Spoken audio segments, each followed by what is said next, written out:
to this press conference of the 9th Global Forum on Gender Statistics. On our panel, we've got the Deputy Minister, Minister Kenny Morolong, and we've got the Statistician General, Mr. Senga Maluleke, and then Ms. Francesca Gram, Assistant Director from UN Statistical Division, and then Ms. Ranjay Reddy, who is the Chief Director of Research and Policy and Management from the Department of Women, Youth and Persons with Disability. Welcome to all the media here. So we'll, by the show of hands, maybe we'll start with some questions that the media has got, and then we'll just allocate those to the panel members, or you can ask specific panel members if you so wish. Thank you. Yes, just your name and then which media house you represent.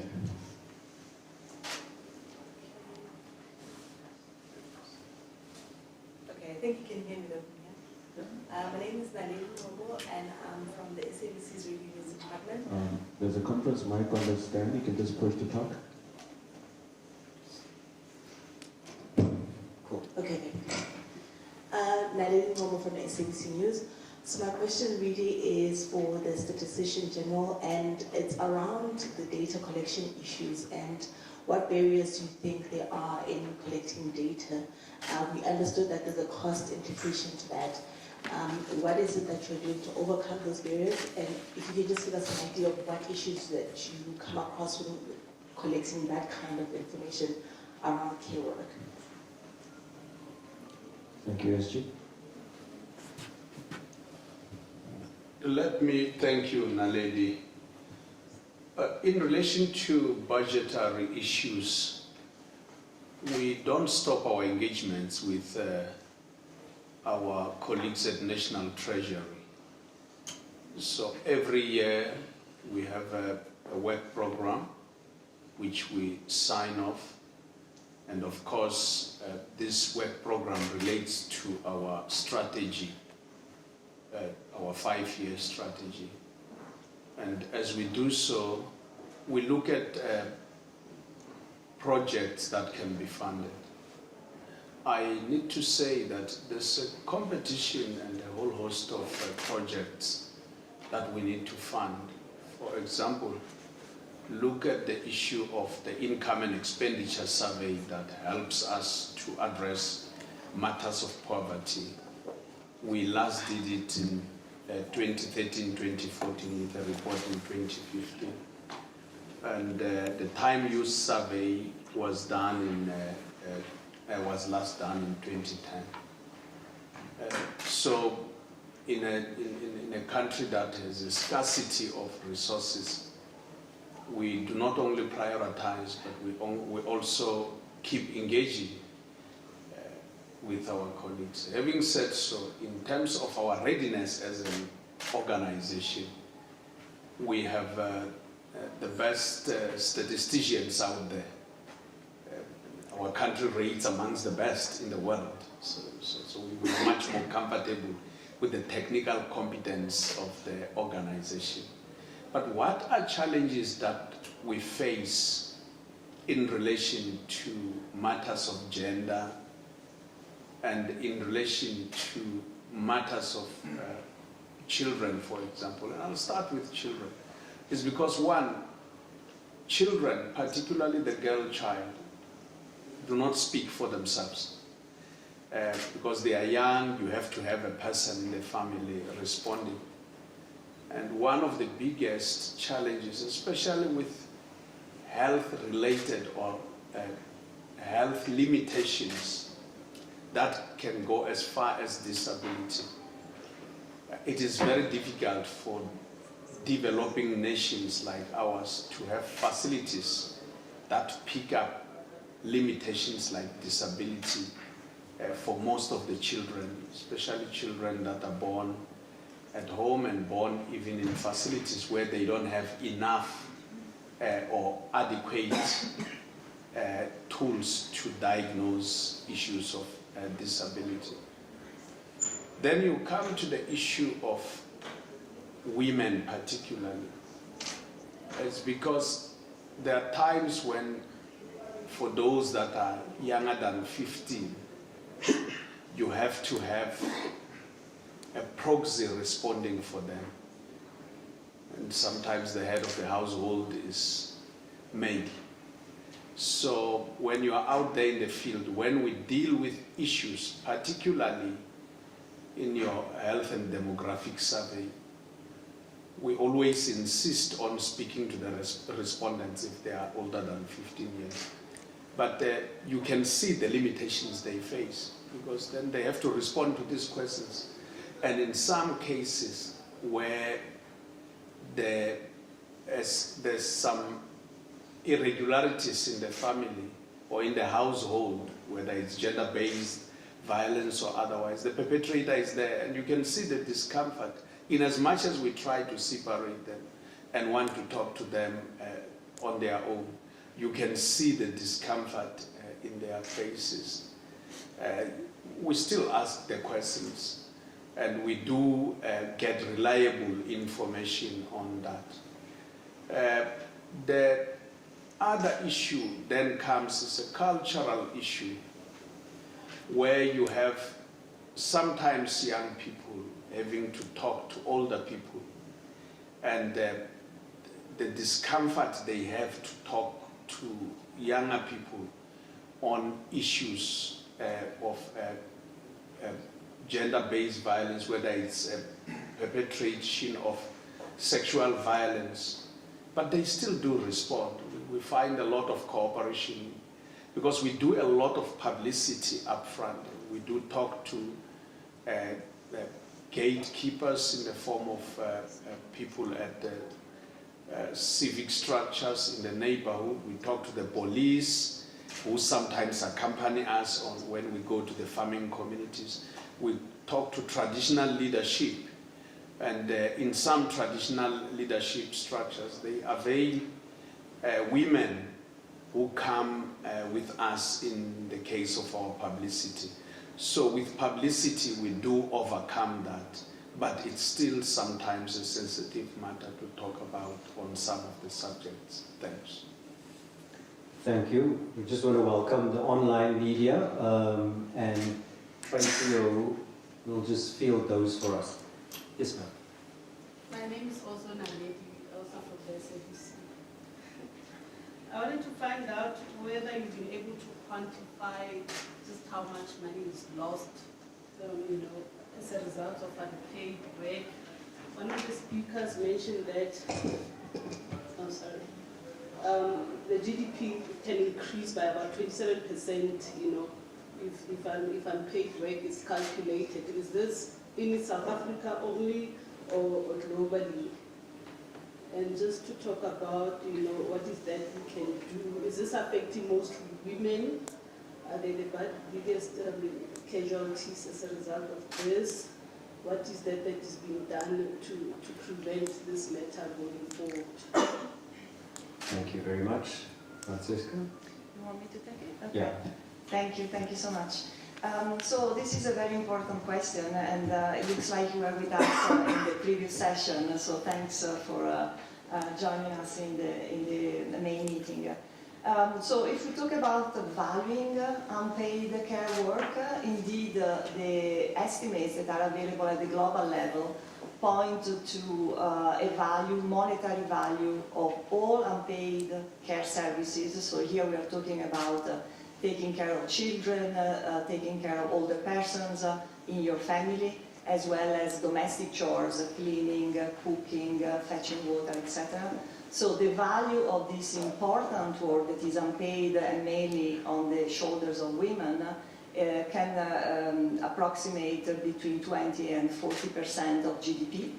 Of course, there are not all countries are producing these statistics, so not all countries are valuing unpaid care work, but what I just said is based on the information we have for around 40 countries.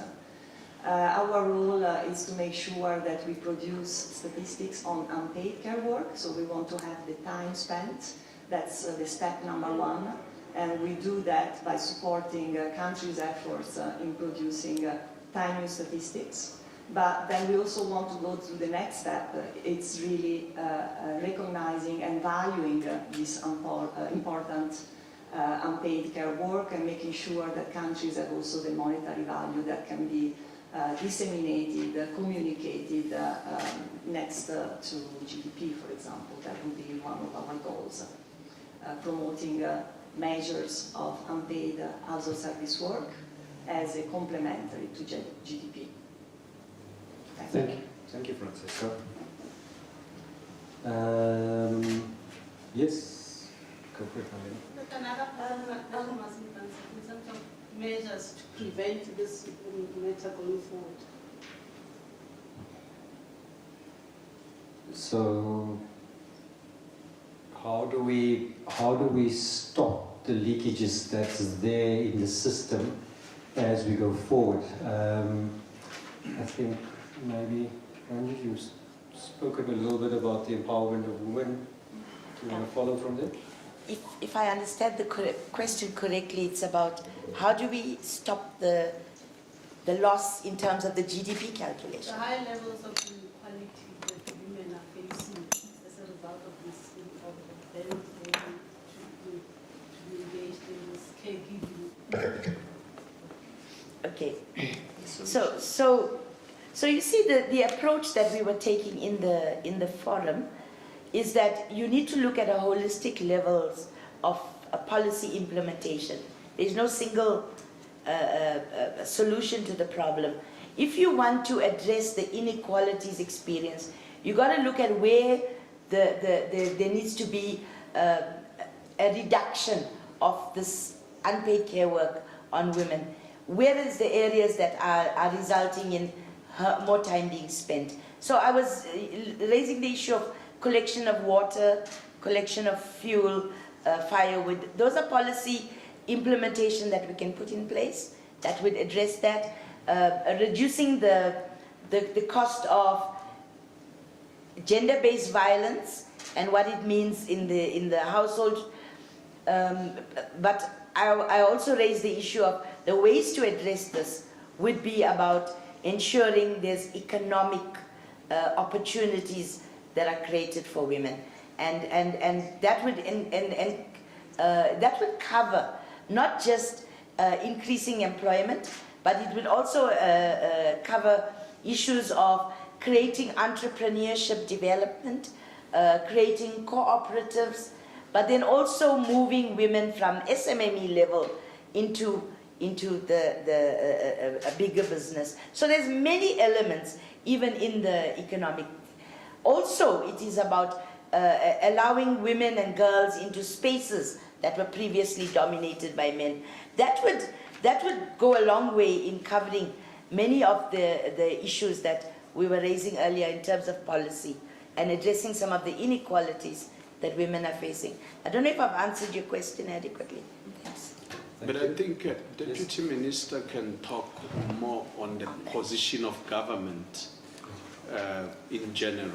No, maybe we must first acknowledge the fact that you have been too modest, SG, when it comes to underfunding State SA. I think Parliament has explicitly expressed itself in the past about the need to fully capitalize State SA so that it can fulfill its mandate, that of collection, of production, collection, and dissemination of data. And this is quite important for policy makers, because data is an important aid for decision making, for planning, but also for generally for better implementation of the same policies. So your answer lies in policy reforms, and that is why we are here today as government, to listen to producers and users of data, especially with respect to care work. The amount of insight that we've been able to grasp here will help aid policy reforms going forward. The discussions went to length with respect to policy reforms that must be introduced and reviewed, policies of maternity leaves and so on. So I think this was an important exercise for government to really interface with the work that is undertaken by statisticians, and it will go a long way in helping us plan better and you know, ensure that we properly implement our policies. Thanks, Dion. Nali? Okay, I think some of what I wanted to ask was answered, but maybe just a follow-up question on what's been said would be, what are the low-hanging fruits in terms of the current policy that exists that can be used towards alleviating some of these problems, because these are not new problems. And I think Ms. Reedy had already said that she was working closely with the Labour Department, planning and monitoring evaluation as well. So surely there are already policies that can be leveraged or expanded on that already exist. And I wanted her to maybe explain what policies that she thinks could be effective in the next 2 years in the shortest term. Okay, thanks. Ranja? Actually, the issue I raised with Labour was more on the provision of creches. I don't think that's a low-hanging fruit. It's got a lot of monetary implications. The low-hanging fruit would be addressing the inequalities that women are facing in terms of access to water. I think those are low-hanging fruit. That can easily be done. Energy sources, poverty alleviation programs, early childhood development, strengthening early childhood development and access to that. Those are some of the low-hanging fruit. Many women live alone, so we need to look at the issue of, and many women are accessing basic grants. The basic grant may not be enough in terms of monetary value, but given the fiscal constraints, but it has shown success in terms of lifting women out of lower levels of poverty. Those are low-hanging fruit that we need to build on, that can change the reality of some women on the ground who desperately need this help. And then you could look at policies that are longer term, that can be implemented over a longer term, that would make a change in the lives of women. The urgent need is to address the urgent needs of women, which is poverty alleviation, basic income, improving their living standards. I think that would make a big difference to reducing the burden of care. Education, ECD plays a big role, because once you start putting children into school and then through the school system, it allows women a little bit more freer time to be able to do something else and then to seek economic opportunities. The other very low-hanging fruit, in my opinion, is mainstreaming the issues of gender across government's economic recovery and reconstruction plan. It's not done to the sufficient extent that we would like to see. I think if that happens, we would make great inroads. Yeah, thanks. Thanks. Any questions online? If not, we're just going to do a round of final closing remarks. I'll start with Francesca. Thank you. Maybe just quickly building on what Ranji just mentioned and the importance of investing on early child development, because by taking this action and offering affordable or subsidized childcare, I think we can win on 3 fronts. On one hand, it's true that we free some time on women, so we reduce the burden on daycare work. Second, usually the positions, the children in those centers are women, so we are also creating jobs for women. And third, we are investing on children and future labor force and leaders in the country, so it's really a win-win-win situation. Thank you. Thank you. Ranja?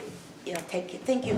I would like to just touch on an issue I think that didn't come out strongly enough as yet in the forum, and that's the issue of addressing patriarchy, negative social norms, and stereotype thinking. that's not a low-hanging fruit, it's the hardest thing to do. You really need to change the mindset about how people view the gendered roles, you know, the role of women, what they think is the role of women. And if we can do some mind shift change, you'll find that automatically you are able to get certain things going in certain directions. It doesn't only mean men in the communities, it also means policymakers. Change the mindset. Thank you. SG? I want to take from where Ranji leaves in my closing remarks. We sometimes think patriarchy just walks physically in the street. And one of the things that we see in numbers, and these are public numbers that we have made available as Statistics South Africa, is that children that live with their mothers alone in our country are 44.3%. And children that live with their fathers alone are 3.9%. Those who live with both parents are about 33.8%. And those who live with other relatives are 18.8%. And you can see that the burden is more on mothers. And then when you go to registered, recorded live births that we have released, about 60% of the children do not have information on their fathers. And that is a long-term implication. In the case the father passes on while the children are young, in terms of benefits, then you have to have mothers running around justifying or explaining that even this child is a child to this father.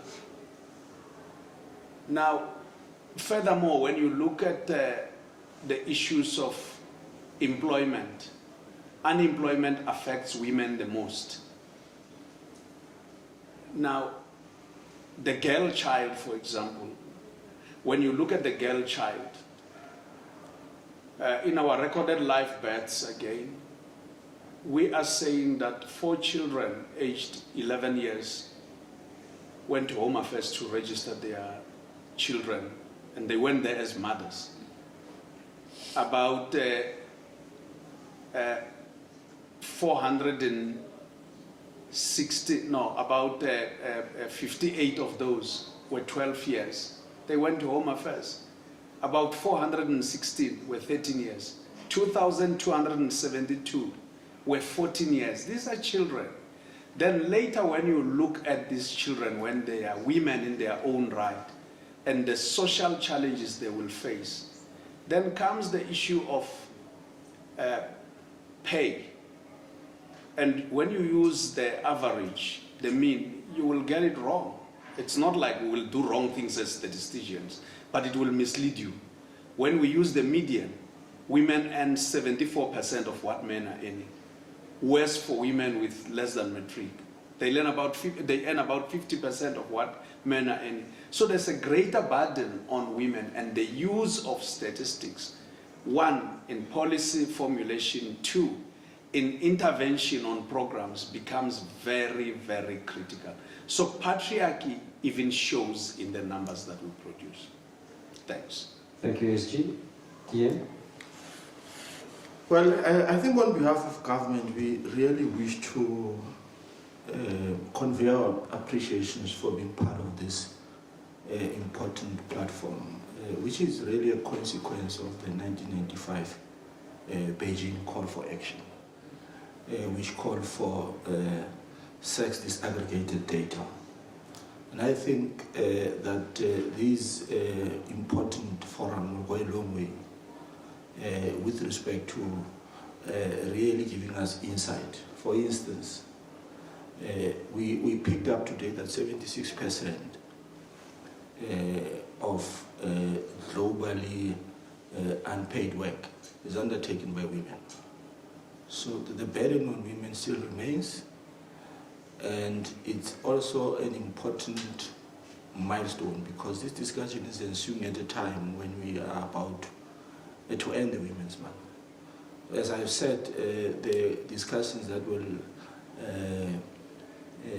be finalized here amongst producers and consumers of data will really help us reflect on whether, with respect to policies, whether we are closer to the achievement of the Sustainable Development Goal number 5. And we really wish you well in your discussions and in your continued engagements. Thanks. Thank you, dear. So it starts with having knowledge, understanding the numbers, and making sure that everyone knows those numbers. Because it's only when you know what the gap is when you can start to make a difference. Thank you to the media. Thanks to the panel in front.